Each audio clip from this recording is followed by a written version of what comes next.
À 6 heures, un shérif m'expulse sous les yeux satisfaits de mes parents. Tu aurais dû écouter, lance ma mère. Je demande alors qui a signé l'ordre. L'officier lit le nom, hésite, et son visage se décompose. Les coups ont commencé avant même que mon cerveau ne se réveille. Des coups sourds et métalliques qui ne ressemblaient pas à ceux d'un voisin ni à ceux d'un livreur. Cela ressemblait à l'autorité, comme si quelqu'un avait décidé que je n'avais plus le droit de dormir chez moi. Je me suis assise brusquement dans mon lit, le cœur battant à tout rompre. Pendant une seconde, je ne savais plus quel jour on était. Puis j'ai vu la faible lumière grise filtrer à travers les persiennes et le réveil sur ma table de nuit. Il était juste après 6 heures du matin. Ma gorge était épaisse, comme si j'avais avalé du coton.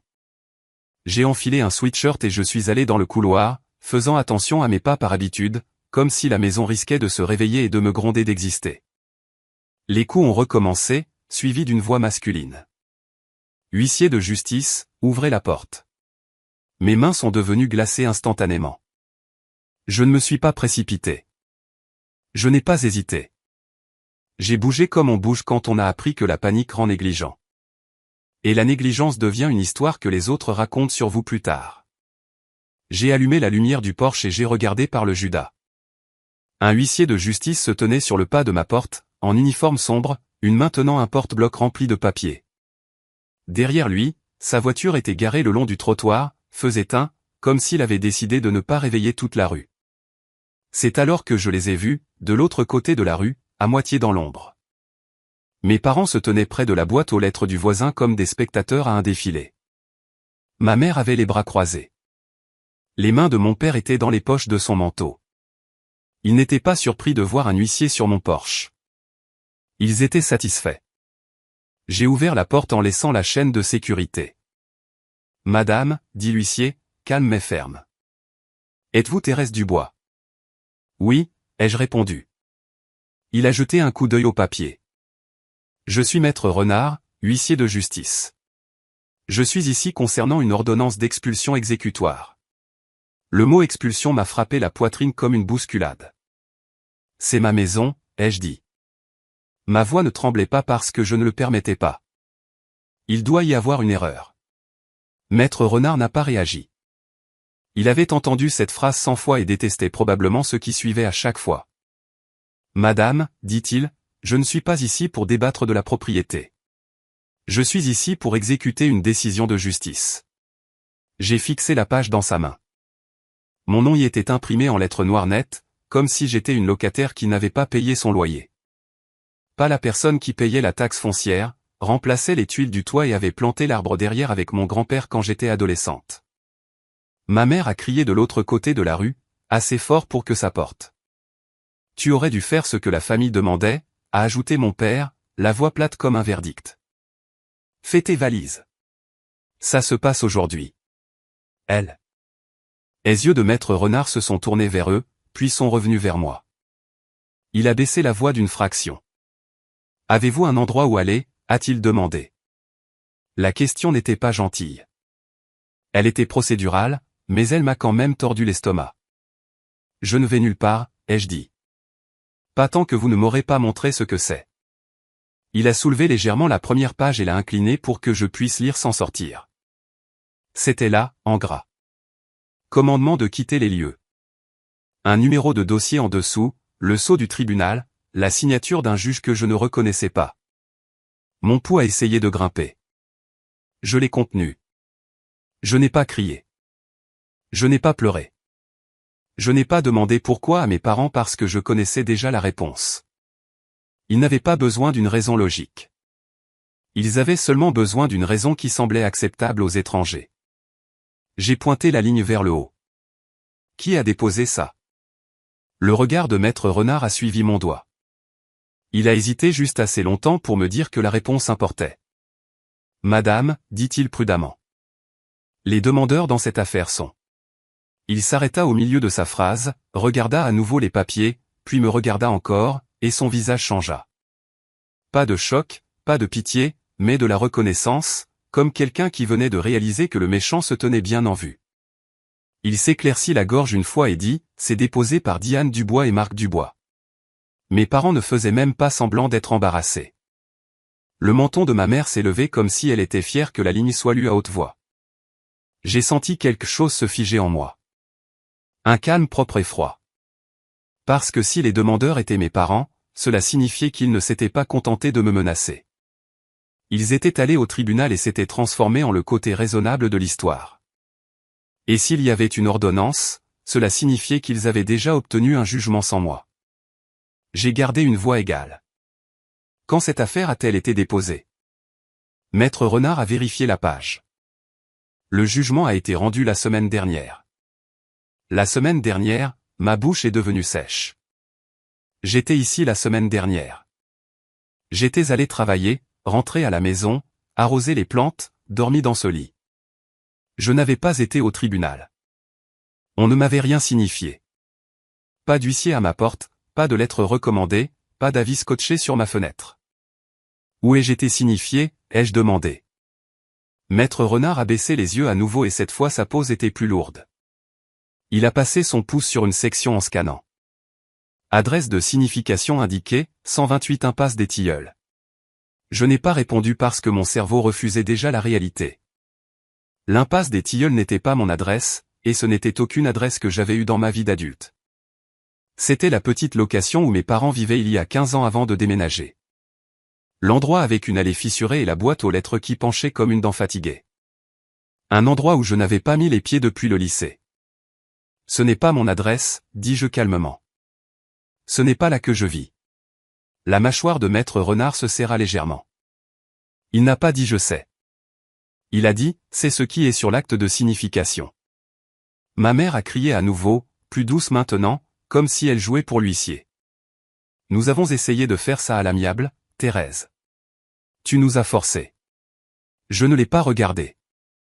J'ai regardé Maître Renard. Pouvez-vous me montrer l'acte de signification, ai-je demandé. Il a tourné une page en arrière. Madame, je peux vous montrer ce que j'ai. Il l'a incliné pour que je puisse lire.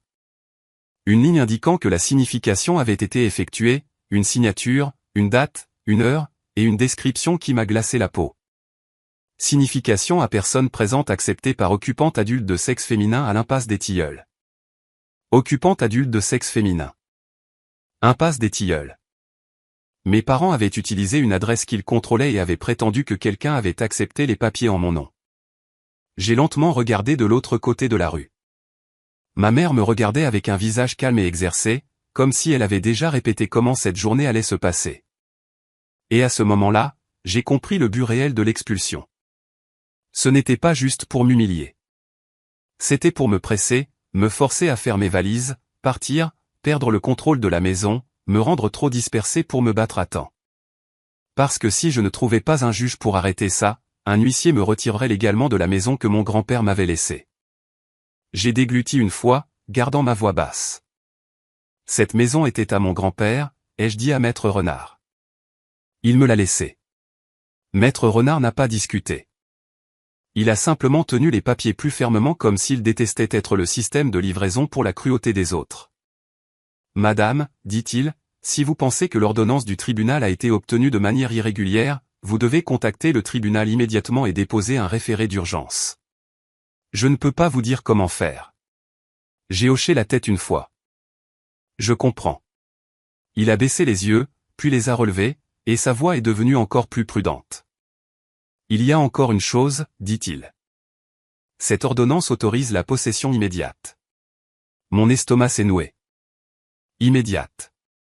Il m'a regardé droit dans les yeux. Professionnel et pas méchant. Sans une suspension par un juge, dit-il, je dois vider cette maison avant midi. Je ne suis pas resté là à discuter avec un huissier à ma porte. Discuter aurait donné à mes parents ce qu'ils voulaient. Une scène, une histoire, et une raison de pointer du doigt et dire que j'étais instable. Alors, j'ai fait la seule chose qui comptait. J'ai constitué un dossier. J'ai demandé à Maître Renard de tenir les papiers stables pendant que je prenais des photos claires de chaque page. Le numéro de dossier, le sceau du tribunal, la ligne de signature, l'adresse de signification, le libellé du retour de signification. Puis je suis rentré, j'ai fermé la porte doucement et j'ai glissé le verrou comme si cela pouvait m'acheter du temps. Ça ne le pouvait pas, mais la documentation le pouvait. par la fenêtre, je pouvais encore voir mes parents de l'autre côté de la rue, regardant comme s'ils attendaient que je commence à jeter des cartons sur la pelouse. Ma mère avait cette même immobilité satisfaite qu'elle portait quand elle pensait m'avoir coincé dans l'obéissance. Je ne lui ai pas donné la satisfaction du mouvement. J'ai attrapé mon portefeuille, mes clés, mon téléphone, engourdi, et une petite pochette inifugée du tiroir où je gardais les choses ennuyeuses qui deviennent une question de vie ou de mort quand d'autres décident de devenir créatifs, ma copie de l'acte de propriété. La lettre de succession de mon grand-père, les avis de taxes foncières et l'assurance habitation à mon nom. Puis j'ai appelé le greffe du tribunal judiciaire alors que je me tenais encore dans ma propre cuisine. La ligne a sonné 2 fois. Greffe civil, a répondu une femme, d'une voix vive. J'ai une ordonnance d'expulsion contre moi, dis-je calmement. Je n'ai jamais été assigné. J'ai besoin de savoir comment demander une suspension d'urgence et faire opposition au jugement. Il y eut une pause, des touches qui cliquetaient, le genre de pause qui signifiait qu'elle avait sorti le numéro de dossier et décidé de combien de pitié le système était prêt à offrir à 6 heures du matin. « Quel est le numéro de dossier ?» demanda-t-elle. Je l'ai lu sur la page. Elle a tapé à nouveau, plus longtemps cette fois. Puis sa voix a changé, juste un peu moins scriptée. « Madame, dit-elle, c'est une procédure pour occupation sans droit ni titre déposée par Marc et Diane Dubois. Jugement par défaut rendu la semaine dernière. Je n'ai jamais été signifié, répétai-je. L'adresse de signification indiquée est impasse des Tilleuls. Ce n'est pas mon adresse. Une autre pause. Plus de touches. Je vois le retour de signification, dit-elle prudemment. Il dit signification à personne présente acceptée par une occupante adulte de sexe féminin. Ce serait ma mère, dis-je. Et ma voix est restée égale parce que si je me laissais aller à la rage, je perdrais du temps.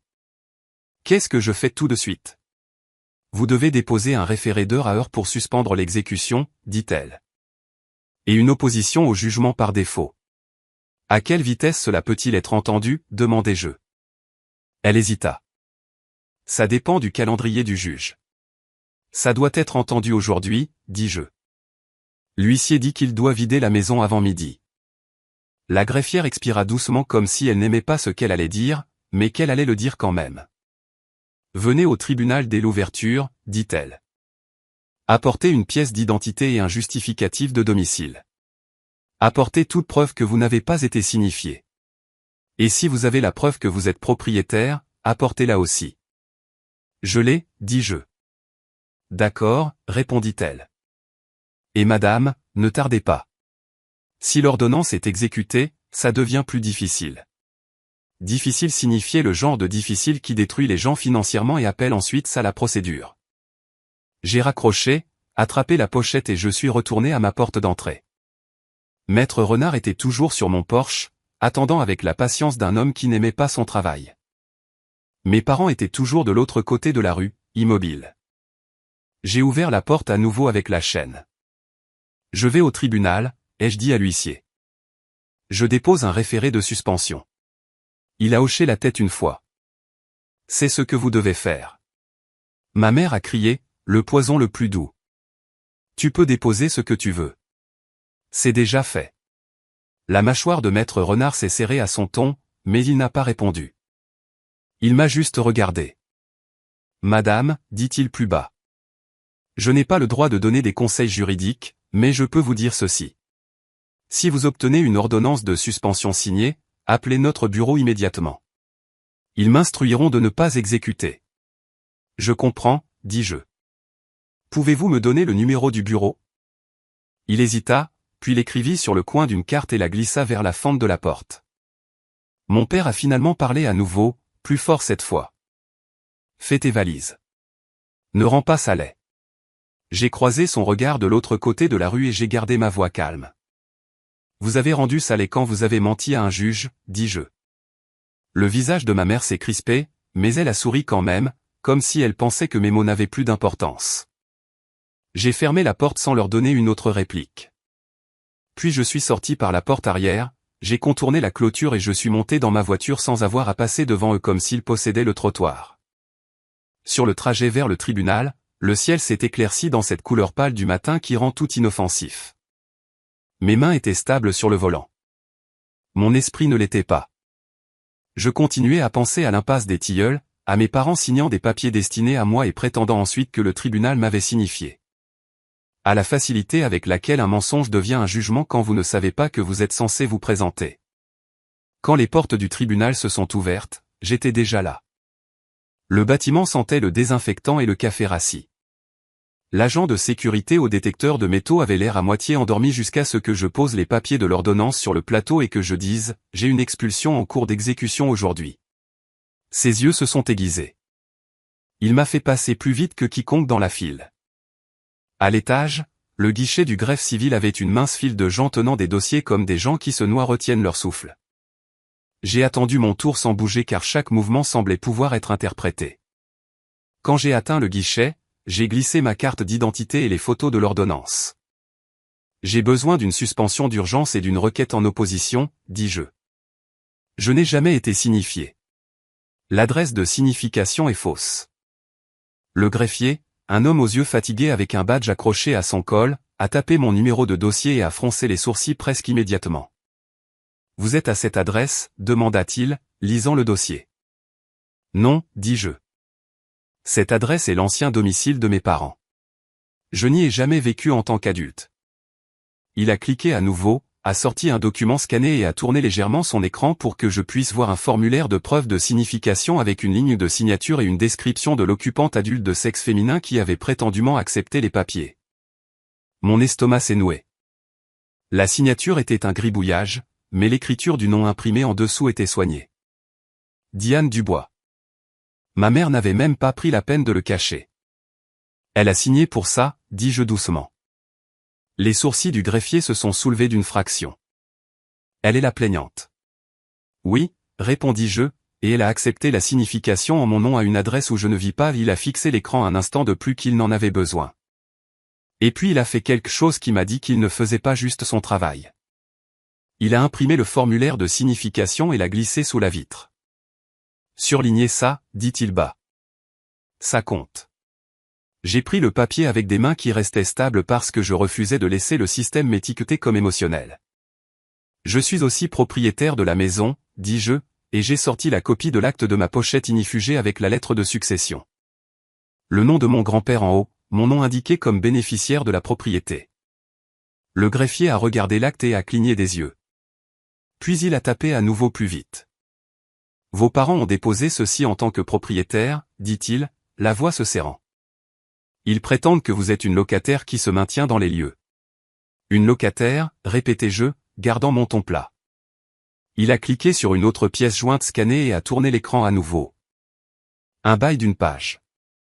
Mon nom tapé en haut. Les noms de mes parents tapés sous propriétaire. Une signature en bas qui était censée être la mienne. Ce n'était pas le cas. On aurait dit que quelqu'un avait essayé de copier mon écriture d'une vieille carte d'anniversaire et s'était ennuyé à mi-chemin. Ils l'ont falsifié, dis-je. Le greffier n'a pas dit oui. Les greffiers ne disent pas oui. Il a dit, si vous voulez que le juge voie ça aujourd'hui, vous devez déposer votre requête d'urgence maintenant. Je peux vous donner les formulaires et une demande d'audience. Il m'a passé un dossier à travers la fente, épais, agrafé, encore chaud de l'imprimante. Les mots référés d'heure à heure trônaient en haut comme une bouée de sauvetage. Quel juge, demandai-je. Il a vérifié le rôle. La juge Perrin est assignée. Puis-je passer devant elle ce matin, dis-je. Il a hésité puis a jeté un coup d'œil par-dessus son épaule vers une porte intérieure qui disait assistant de justice. Je peux essayer, dit-il. Mais vous devez comprendre. Je comprends, coupai-je doucement. Si je n'obtiens pas de suspension, un huissier vide ma maison à midi. Le greffier a hoché la tête une fois, presque imperceptiblement, et a repris mon dossier pour un tampon. Le tampon est tombé fort, boum, l'encre saignant dans le papier. Un son qui le rendait réel. Il m'a rendu la requête tamponnée. Allez à la chambre 14, dit-il. Demandez à l'assistante un créneau d'urgence. Je me suis tourné pour partir, mais il a ajouté plus bas, Mademoiselle Dubois. J'ai regardé en arrière. Il a fait un signe de tête vers l'acte dans ma main. Si cet acte est enregistré à votre nom, l'affaire d'expulsion de vos parents a un problème de qualité à agir. Les juges n'aiment pas les problèmes de qualité à agir.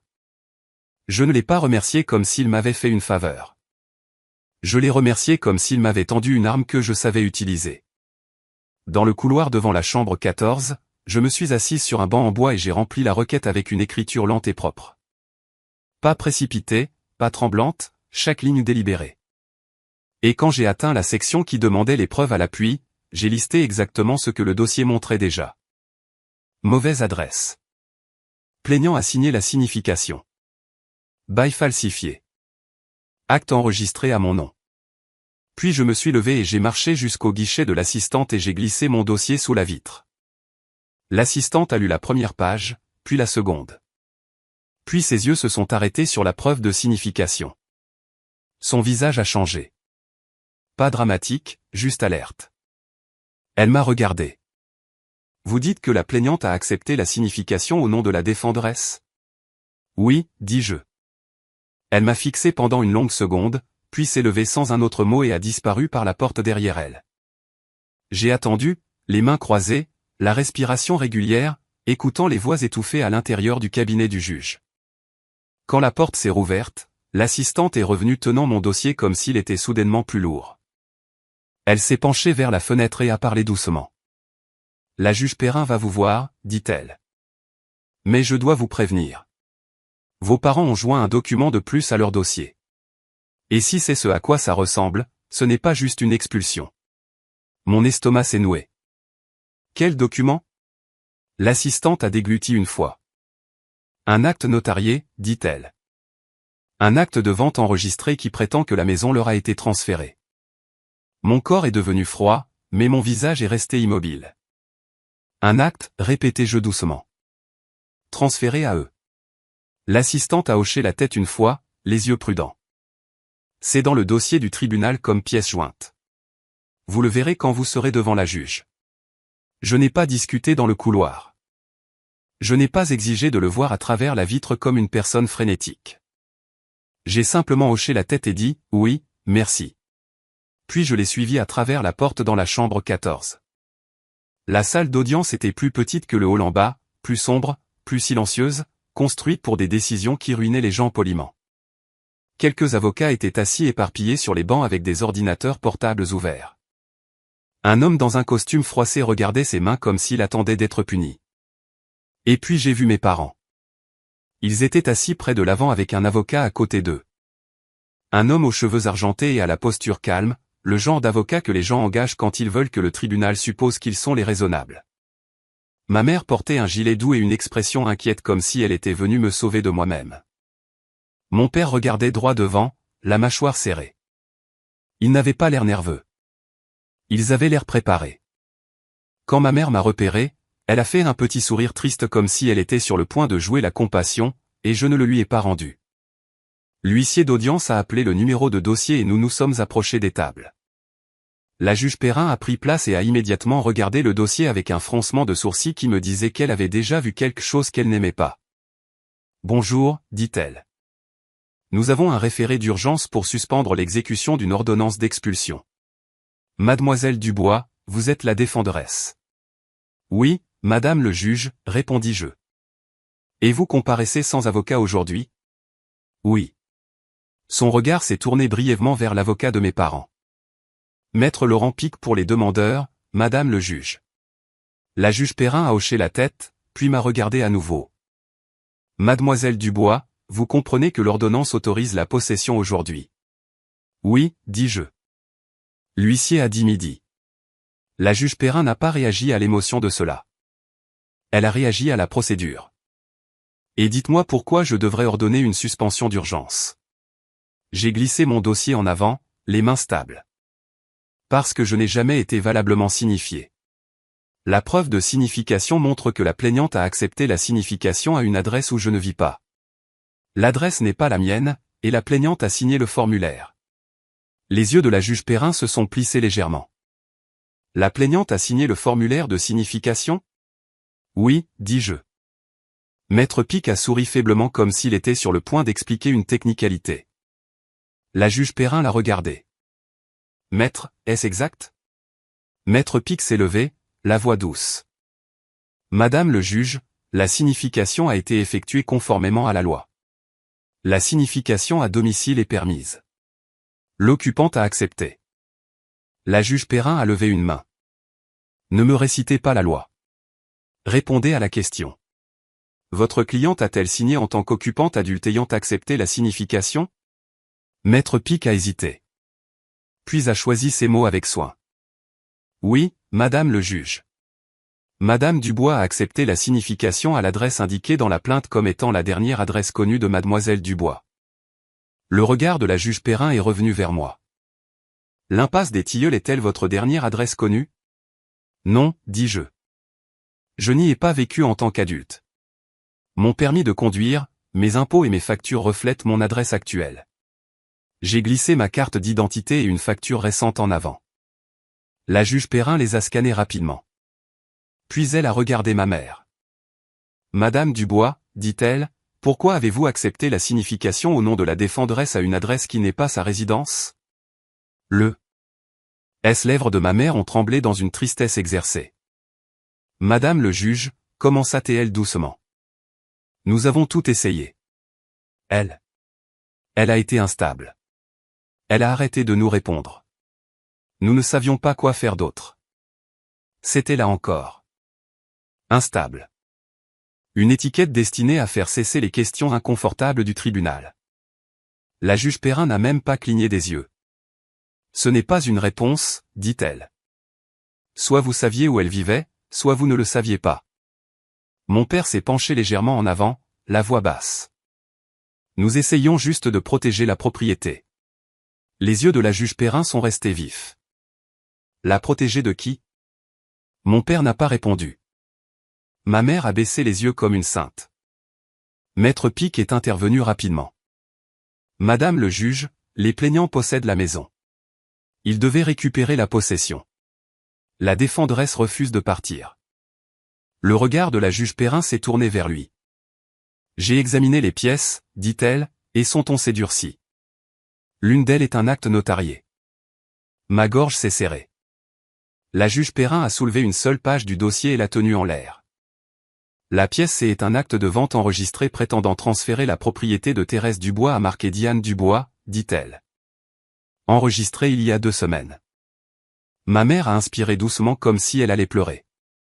Le visage de mon père est resté plat. La juge Perrin m'a regardé. Mademoiselle Dubois, avez-vous signé un acte transférant cette propriété à vos parents il y a 2 semaines? Non, dis-je.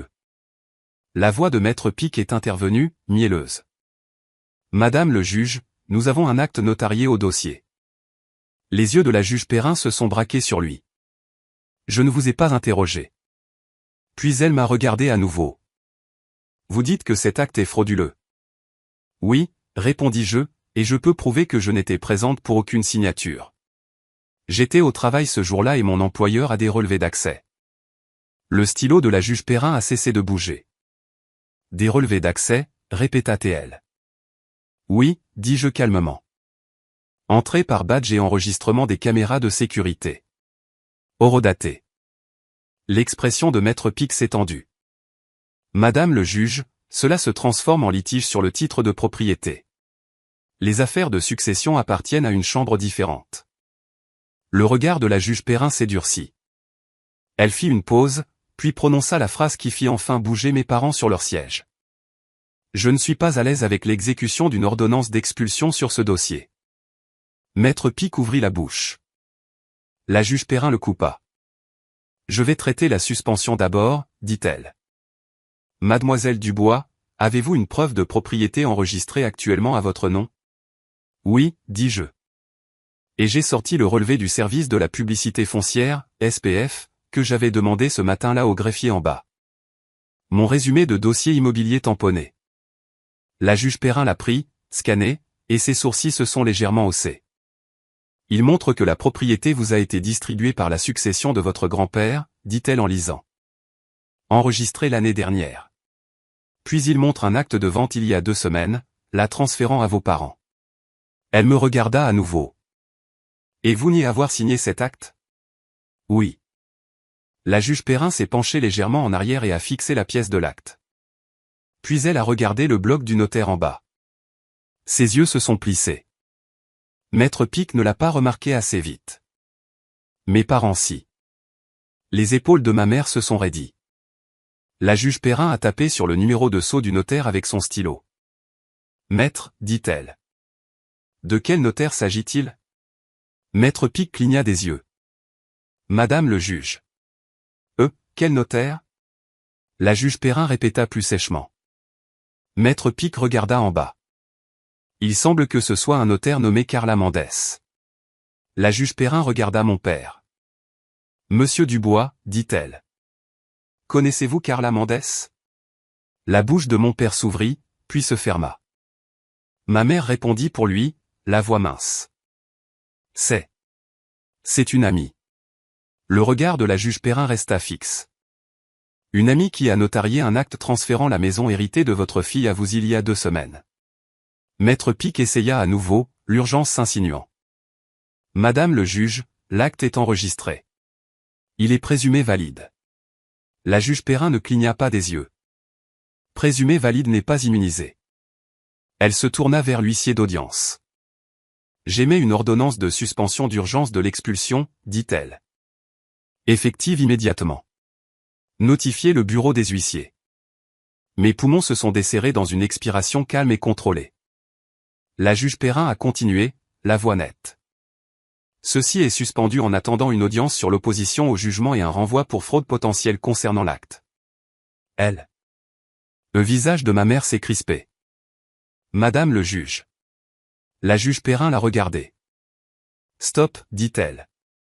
Vous n'avez pas la parole maintenant. Puis la juge m'a regardé à nouveau. Mademoiselle Dubois, dit-elle. J'ai besoin que vous compreniez quelque chose.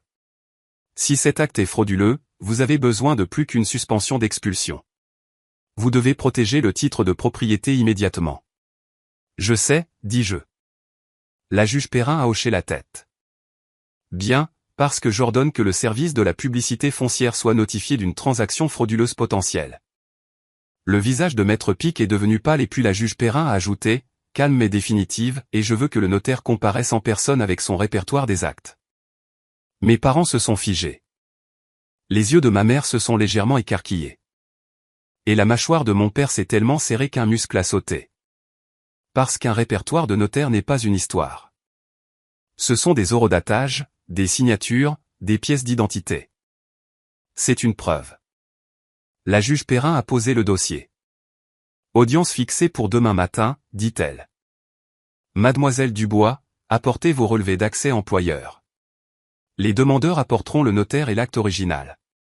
Si quelqu'un ne comparaît pas, il y aura des conséquences. Les lèvres de ma mère se sont entr'ouvertes, et pour la première fois, le masque inquiet ressemblait à ce qu'il était. De la peur. Alors que la juge descendait, l'huissier d'audience a remis à Maître Pic l'ordonnance de suspension à distribuer. J'ai pris ma copie et je suis sorti sans regarder mes parents. Dans le couloir, mon téléphone a vibré avec un appel entrant. Maître Renard, j'ai répondu immédiatement. J'ai obtenu la suspension, ai-je dit. Son soulagement était audible. Bien reçu, répondit-il. Envoyez-moi une photo de l'ordonnance signée par SMS. Je préviendrai le bureau et nous nous retirerons. Je l'envoie maintenant, dis-je. J'ai pris une photo claire et l'ai envoyée. Puis, alors que je me tournais vers les escaliers, j'ai entendu la voix de ma mère derrière moi. Basse, urgente, plus douce du tout. Tu penses que ça s'arrête là, siffla-t-elle. Tu ne comprends pas ce que tu viens de commencer. Je ne me suis pas retourné parce que je comprenais très bien. Si l'acte était faux, ce n'était plus une question d'expulsion. C'était une question de savoir jusqu'où mes parents étaient prêts à aller pour voler le cadeau d'un homme mort à leur propre fille. Et demain, avec ce répertoire de notaire sur une table de tribunal, nous allions le découvrir. Je ne suis pas rentré seul. Pas parce que j'avais peur d'être chez moi, mais parce que j'avais fini de laisser mes parents contrôler l'environnement. Après avoir envoyé la photo de l'ordonnance à Maître Renard, j'ai appelé le bureau des huissiers qu'ils m'avaient noté plus tôt et leur ai demandé de confirmer qu'ils avaient reçu la suspension. La voix du répartiteur était brève, neutre. Oui, madame. Nous avons la suspension au dossier. L'exécution est annulée. Puis j'ai fait la chose suivante calmement sans demander la permission à personne. J'ai conduit directement au service de la publicité foncière. C'était encore tôt et la salle d'attente sentait le papier et la climatisation rance. Les gens étaient assis sur des chaises en plastique tenant des certificats, des états hypothécaires, des avis d'imposition. Pas de drame, juste de l'administration. J'ai pris un numéro et j'ai attendu. Quand mon numéro a été appelé, je me suis avancé au guichet et j'ai glissé ma pièce d'identité et le relevé du SPF en avant. L'acte de succession de mon grand-père et le nouvel acte de vente qui était censé avoir transféré la propriété à mes parents. J'ai besoin de placer une alerte pour fraude sur mon dossier immobilier, dis-je. Un juge a émis une suspension aujourd'hui et a signalé l'acte pour fraude potentielle. La greffière derrière le comptoir, milieu de la trentaine, cheveux tirés en arrière, yeux vifs, a regardé le numéro de l'acte et a tapé. Son expression a changé presque immédiatement. Madame, dit-elle, cet acte de vente a été enregistré il y a 2 semaines. Oui, et il a été soumis en personne, dit-elle, les yeux scannant les notes de réception, avec une reconnaissance notariée jointe. J'ai gardé ma voix calme. Je ne l'ai pas signé. Un juge a ordonné au notaire de comparaître avec son répertoire demain. La greffière n'a pas répondu avec sympathie. Elle a répondu avec procédure. Avez-vous le numéro de dossier du tribunal, demanda-t-elle. Je le lui ai donné. Elle l'a tapé dans un champ de notes et a imprimé un petit formulaire. Remplissez ceci. Nous attacherons un drapeau d'alerte fraude au dossier de la parcelle. Cela n'invalide pas l'acte automatiquement, ajouta-t-elle. Mais cela place un avis public que la transaction est contestée et cela peut déclencher une vérification supplémentaire si quelqu'un essaie d'enregistrer plus de documents. C'était exactement ce dont j'avais besoin. J'ai signé le formulaire avec ma signature normale, lente, propre, et je l'ai repoussé. La greffière l'a tamponné et l'a ajouté au fichier. Puis elle a fait quelque chose qui a noué mon estomac à nouveau. Elle a cliqué sur l'image numérique de l'acte et a zoomé sur le bloc du notaire.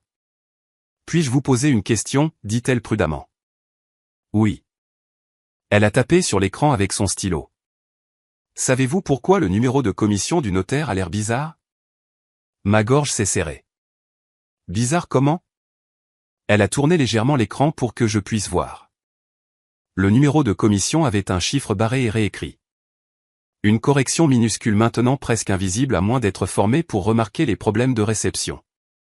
Cette correction aurait dû déclencher un rejet, dit-elle doucement. Mais ce n'est pas le cas. C'est passé. J'ai fixé l'écran et j'ai senti ma colère s'aiguiser en focus. Un chiffre barré dans une reconnaissance légale n'est pas une faute de frappe. C'est une ouverture. Pouvez-vous imprimer cette image, demandai-je. Elle a hoché la tête une fois. Oui, et j'imprimerai aussi les métadonnées de réception. Quand elle m'a remis les pages, elles étaient chaudes et officielles. Exactement ce avec quoi mes parents ne pouvaient pas argumenter plus tard. J'ai quitté le bureau des hypothèques avec la confirmation de l'alerte fraude dans mon sac et je suis rentré chez moi. Mon esprit fonctionnait comme une machine propre. Si l'acte était falsifié, il n'y avait que quelques façons dont il aurait pu être enregistré.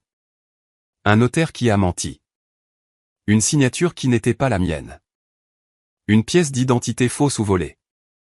J'avais été quelqu'un qui croyait que je ne me battrais pas parce que je serais trop choqué pour bouger. Quand je suis entré dans mon allée, ma maison avait l'air normal, calme, soleil sur le bardage, lumière du porche éteinte. Mais la voiture de mes parents était garée de l'autre côté de la rue à nouveau. Ils regardaient encore. Je ne leur ai pas donné le spectacle qu'ils voulaient. Je suis entré dans ma maison, j'ai verrouillé la porte et je suis allé directement à la table de la cuisine. Puis j'ai fait ce qu'ils n'attendaient jamais que je fasse.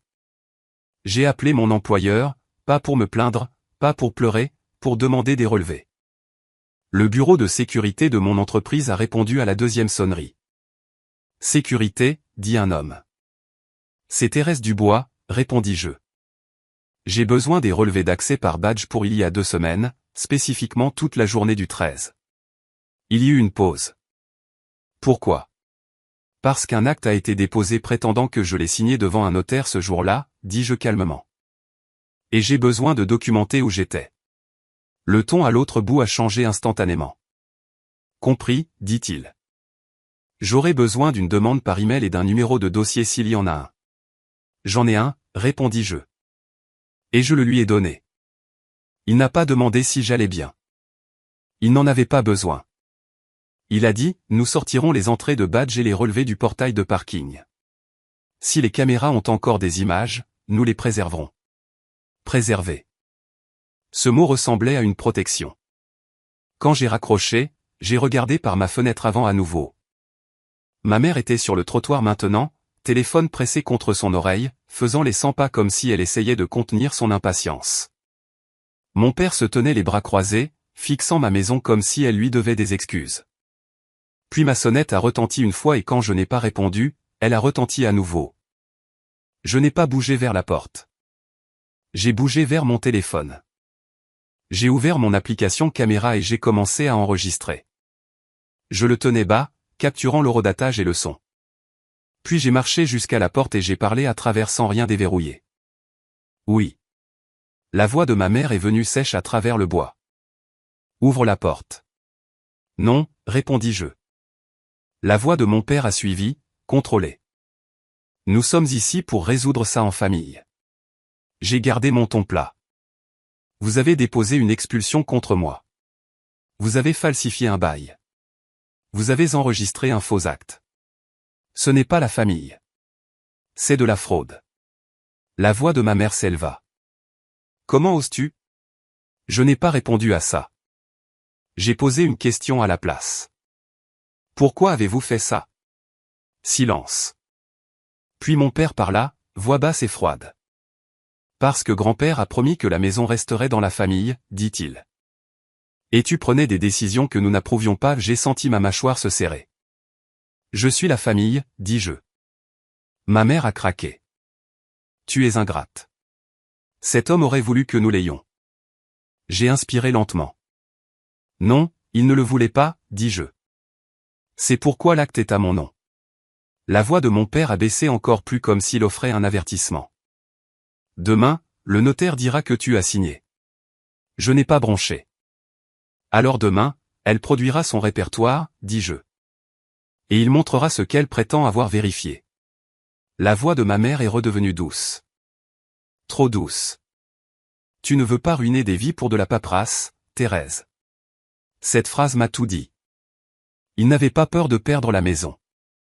Ils avaient peur de ce que la trace écrite révélerait sur la façon dont ils avaient essayé de la prendre. J'ai gardé ma voix calme. Vous avez déjà choisi de ruiner ça, dis-je. Je m'assure juste que c'est enregistré correctement. Puis j'ai mis fin à la conversation de la même manière que je mettais fin à toutes les conversations avec des gens essayant de manipuler le moment. J'ai arrêté de parler. Dehors, j'ai entendu ma mère inspirer fort, puis expirer avec un calme forcé. Bien, dit-elle à travers la porte. On se voit au tribunal. Leurs pas se sont éloignés. Je n'ai pas arrêté d'enregistrer jusqu'à ce que j'entende la portière de leur voiture claquer. 1 heure plus tard, mon email a sonné depuis le bureau de sécurité de mon employeur. Objet, relevé d'accès par badge demandé par Thérèse Dubois. J'ai ouvert la pièce jointe. Et c'était là en noir et blanc. Heure d'entrée, heure de sortie, accès aux portes internes, portail de parking. Le relevé me montrait entrant dans le bâtiment ce matin-là et ne partant pas avant 18 heures. Pas de trop. Pas de temps pour traverser la ville, signer un acte, et revenir inaperçu. Puis un autre email est arrivé. Celui-ci du greffier des hypothèques. Objet, confirmation alerte fraude. Dossier parcelle joint. L'avis officiel de placement d'alerte fraude et l'image imprimée montrant le numéro de commission du notaire corrigé. J'ai empilé les documents sur ma table comme si je construisais un mur parce que demain n'allait pas porter sur ce que mes parents prétendaient. Ça allait porter sur ce à quoi le répertoire du notaire pourrait survivre. Et juste avant que je ferme mon ordinateur portable, mon téléphone a vibré avec un texto d'un numéro inconnu. Une phrase, si tu viens demain, tu perdras plus qu'une maison. Ma peau est devenue froide. Pas parce que j'avais peur, mais parce que les menaces signifiaient qu'il savait ce qui arrivait et il ne pensait pas pouvoir l'arrêter proprement. Je n'ai pas répondu au numéro inconnu. J'ai fait une capture d'écran de la menace, l'ai enregistrée dans un dossier étiqueté avec le numéro de l'affaire et je me l'ai transféré avec la ligne d'objet, menace reçue veille de l'audience. Puis j'ai fait la chose la plus simple et la plus importante. Je suis allé dormir. Pas paisiblement, pas facilement, mais j'ai forcé mon corps à se reposer parce que l'épuisement vous rend négligent. Et mes parents avaient construit tout leur plan sur le fait que je sois trop fatigué, trop choqué, trop seul pour me battre. À 8h45 le lendemain matin, je suis rentré dans la chambre 14 avec un seul dossier et un visage calme. Mes parents étaient déjà là avec leur avocat. Ma mère portait un gilet légèrement différent comme si elle croyait que les changements de costume réinitialisaient le récit. Mon père avait l'air impatient, mâchoire serrée, yeux fixés sur le siège du juge comme s'il attendait la permission de prendre ce qu'il avait décidé lui appartenir. Et assise derrière eux, posture raide, sac à main serré fort, se trouvait le notaire, maître Carla Mendès. Et elle ne ressemblait en rien à ce que j'avais attendu. Pas suffisante, pas confiante, juste tendue comme si on lui avait dit de venir et de répéter une ligne. Et elle priait pour que personne ne pose la mauvaise question. Quand l'huissier d'audience a appelé l'affaire, la juge Perrin a pris place avec la même expression concentrée qu'elle avait portée hier. Seulement aujourd'hui, elle semblait plus tranchante, moins tolérante. « Bonjour, dit-elle. Nous sommes ici sur l'opposition au jugement par défaut de la défenderesse et l'inquiétude du tribunal concernant un acte de vente notarié soumis comme pièce à conviction. » Elle regarda directement l'avocat de mes parents. « Maître, avez-vous l'acte original ?» Maître Pic se leva. « Oui, madame le juge. » Il a tenu une enveloppe Kraft comme si c'était sacré. La juge Perrin tourna son regard vers le notaire. « Maître Mendès, dit-elle. Vous êtes notaire public commissionné dans cet état. »« Oui, madame le juge, répondit Carla, la voix mince. »« Et vous avez notarié un acte transférant la propriété de Thérèse Dubois à Marc et Diane Dubois le 13, dit la juge. »« Exact. » Carla déglutit. « Oui. » La voix de la juge Perrin resta calme. Carla hésita un demi-battement de cœur. Maître Pic parla rapidement. « Madame le juge, la notarisation a été effectuée correctement. La reconnaissance est complète. Le répertoire n'est pas nécessaire. » La juge Perrin le regarda comme s'il avait suggéré qu'elle ignore la gravité. « Asseyez-vous, dit-elle. » Maître Pic s'assit. La juge Perrin garda ses yeux sur Carla. « Le répertoire, maintenant. » Les mains de Carla tremblaient alors qu'elle ouvrait son sac. Elle sortit un petit livre noir, couverture rigide, bords usés, et le teint comme s'il pesait 10 kilos. Elle l'apporta au greffier qui le remit à l'huissier, qui le porta à la juge. La juge Perrin l'ouvrit, et la salle devint silencieuse de cette façon qui rend chaque déglutition bruyante. La juge Perrin passa un doigt sur les entrées puis s'arrêta. Elle leva les yeux. « Maître Mendès, dit-elle uniformément. Veuillez dire au tribunal quelle identification vous avez vérifiée pour Thérèse Dubois le 13. » Carla cligna des yeux rapidement. « Son permis de conduire. » La juge Perrin regarda en bas. « Votre entrée de répertoire liste un numéro de permis de conduire finissant par 931. Mon estomac s'est noué. Mon permis ne finissait pas par 931. » La juge Perrin leva les yeux à nouveau. « Mademoiselle Dubois, me dit-elle, quels sont les 3 derniers chiffres de votre numéro de permis de conduire ?» Je répondis sans hésitation. 617. La juge Perrin hocha la tête une fois. Puis elle regarda Carla et le calme dans sa voix devint autre chose, quelque chose de dangereux. « Donc le répertoire ne correspond pas au permis réel de la défenderesse, dit-elle. Expliquez. » Les lèvres de Carla s'entr'ouvrirent et se refermèrent. Ses yeux se dirigèrent vers mes parents juste une fois, si petits que la plupart des gens l'auraient manqué. Mais la juge Perrin ne manquait rien. Maître Pic se leva trop vite. « Madame le juge, les répertoires peuvent contenir des erreurs d'écriture. » La juge Perrin le coupa. « Assez. » Elle tourna le répertoire légèrement et lut la ligne suivante dans le dossier. « Cette entrée liste le signataire comme Thérèse Dubois, dit-elle. Et sous signature, il y a un gribouillage qui ne ressemble pas à la signature sur les documents de la défenderesse. » Elle tourna son regard vers Carla. « Avez-vous été témoin de la signature de cet acte par Thérèse Dubois en votre présence ?» La voix de Carla sortit tendue.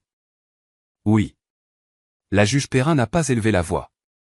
Elle a simplement tendu la main vers l'impression que j'avais soumise hier, les relevés d'accès de mon employeur, et les a tenus en l'air. « Mademoiselle Dubois, dit-elle. Vous avez déclaré que vous étiez au travail toute la journée. »« Oui, répondis-je. »« Avez-vous une documentation, demanda-t-elle, montrant que vous étiez physiquement présente. »« Oui, dis-je, et j'ai glissé en avant les relevés de badge et l'email de certification du bureau de sécurité. Puis j'ai ajouté la seule chose que les gens comme mon père oublient toujours qui existe. Mon relevé de portail de parking avec un scan de plaque horodatée. La juge Perrin a scanné la première page, puis la seconde. Ses yeux se sont plissés aux horodatages. Puis elle a regardé Carla. « Maître Mendès, dit-elle. À quelle heure avez-vous notarié cet acte ?» Carla déglutit. « Vers midi. » La juge Perrin se tourna vers le relevé. Le relevé de badge de la défendresse la montre à l'intérieur d'un bâtiment sécurisé à midi avec accès aux portes internes, dit-elle. Son relevé de portail de parking montre son véhicule à l'intérieur du garage contrôlé. Elle n'est pas partie. Le visage de Carla s'est tendu et sa voix a craqué légèrement. Peut-être que c'était plus tard. La juge Perrin a tourné le répertoire à nouveau. Votre répertoire liste l'heure à 12h15, dit-elle. Donc, non, pas plus tard. Maître Pic avait l'air de vouloir disparaître. Les mains de ma mère étaient serrées si fort que ses doigts paraissaient pâles.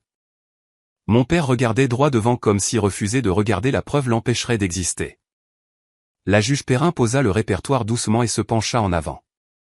Maître Mendès, dit-elle, êtes-vous familière avec les conséquences de notarier une signature dont vous n'avez pas été témoin? Les yeux de Carla se remplirent de panique. Oui. Alors je vais vous demander une dernière fois. La juge Perrin dit, avez-vous vu Thérèse Dubois signer cet acte? La bouche de Carla trembla et ses yeux filèrent à nouveau vers mes parents. Ma mère secoua la tête légèrement, minuscule, désespérée. Mon père ne bougea pas du tout. Carla expira un souffle tremblant, et quand elle parla, le mensonge s'effondra finalement sous son propre poids. Non, chuchota-t-elle. Je ne l'ai pas vu. La salle d'audience n'a pas explosé. Elle s'est juste réinitialisée comme si la vérité avait basculé un interrupteur et tout dans la pièce était maintenant sur un circuit différent. La voix de la juge Perrin devint froide et précise. Merci, dit-elle. C'est tout. Ma mère fit un petit bruit, moitié halètement, moitié colère, puis claqua sa bouche comme si elle s'était souvenue que les caméras existaient. Maître Pic se leva à nouveau, la voix craquant d'urgence. Madame le juge, ceci dépasse le cadre. La juge Perrin leva la main. Asseyez-vous. Il s'assit. La juge Perrin regarda mes parents. Marc Dubois, dit-elle. Diane Dubois, levez-vous. Ils se levèrent lentement et comme si la gravité avait changé. La juge Perrin parla sur un ton qui n'avait pas besoin de volume. Ce tribunal annule le jugement par défaut. Elle dit, l'ordonnance d'expulsion est dissoute. La procédure pour occupation sans droit ni titre est rejetée pour défaut de signification régulière et défaut de qualité à agir. La bouche de mon père s'ouvrit. La juge Perrin continua. Ce tribunal renvoie l'acte de vente au procureur de la République pour enquête sur transactions frauduleuses et conspiration, et renvoie le notaire à l'autorité de commission pour révocation potentielle. Les yeux de ma mère s'écarquillèrent. Madame le juge. Le regard de la juge Perrin la coupa. Non. Puis la juge me regarda. Mademoiselle Dubois, dit-elle, vous obtiendrez une copie certifiée de l'ordonnance d'aujourd'hui et l'enregistrerez au service de la publicité foncière. Vous poursuivrez également une correction de titre par la voie civile appropriée. Basé sur ce que j'ai vu, vous devriez maintenant envisager une ordonnance de protection d'urgence également. Je le ferai, dis-je. La juge Perrin hocha la tête une fois, et puis elle délivra la ligne qui fit enfin paraître mes parents effrayés. Et si l'un ou l'autre des plaignants tente toute action supplémentaire pour vous retirer de cette propriété, contactez les forces de l'ordre immédiatement. Les ordonnances de ce tribunal ne sont pas des suggestions. L'audience s'est terminée avec de la paperasse, des tampons, et le genre de silence qui ne vient qu'après que les gens réalisent que le système n'est plus de leur côté.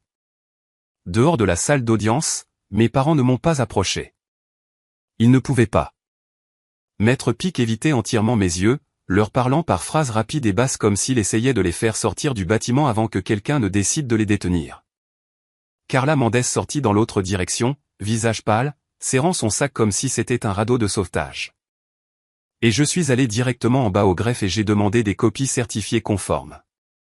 Le tampon est tombé fort, boum encore et encore. Certifié. Certifié. Certifié. puis j'ai conduit directement au service de la publicité foncière et j'ai enregistré l'ordonnance du juge contre le dossier de la parcelle, l'attachant à l'alerte fraude déjà en place. La greffière qui m'avait aidé hier n'a pas souri. Elle a juste hoché la tête une fois quand elle a vu la signature du juge comme si elle avait attendu que la paperasse rattrape son retard. En sortant, mon téléphone a vibré à nouveau. Numéro inconnu. Cette fois c'était une ligne, plus courte que la dernière. Oublie ça. J'ai fait une capture d'écran quand même parce que les gens comme mes parents ne s'arrêtent pas parce qu'ils se découvrent une conscience. Ils s'arrêtent parce que les portes se ferment. Au cours des semaines suivantes, j'ai regardé les conséquences se dérouler sans les poursuivre. Le bureau des hypothèques a confirmé que l'acte était signalé et sujet à enquête. La commission du notaire a été mise sous examen. Le bureau de sécurité de mon employeur a préservé les images de moi entrant dans le bâtiment ce matin-là et ne partant jamais. Le bureau des huissiers a ajouté l'ordonnance de suspension et de rejet à leur système pour que personne ne puisse se présenter à 6 heures du matin avec des papiers et prétendre que c'était la routine. Et mes parents, des gens qui avaient passé toute ma vie à me dire que le nom de famille comptait, ne pouvaient pas me regarder dans les yeux sans voir leur propre signature sur un mensonge. Ils ne se sont jamais excusés. Ils n'avaient pas l'équipement émotionnel pour la responsabilité. Ma mère a envoyé un email qui essayait de réécrire toute l'affaire comme un malentendu. Mon père n'a rien envoyé du tout, mais je n'avais pas besoin d'excuses. J'avais besoin de ma maison. Et j'avais besoin que le cadeau de mon grand-père reste là où il l'avait mis, avec moi, la personne en qui il avait confiance. Un soir, je me suis tenu dans le salon et j'ai regardé la lumière du soleil traverser les fenêtres. Les mêmes fenêtres que mes parents avaient essayé de voler en entrant au tribunal avec du papier falsifié. Je ne me sentais pas triomphante. Je me sentais calme. Le genre de calme qu'on gagne quand on arrête de supplier d'être traité équitablement et qu'on commence à forcer les gens à faire face aux faits. Quelques semaines plus tard, la rue semblait normale à nouveau.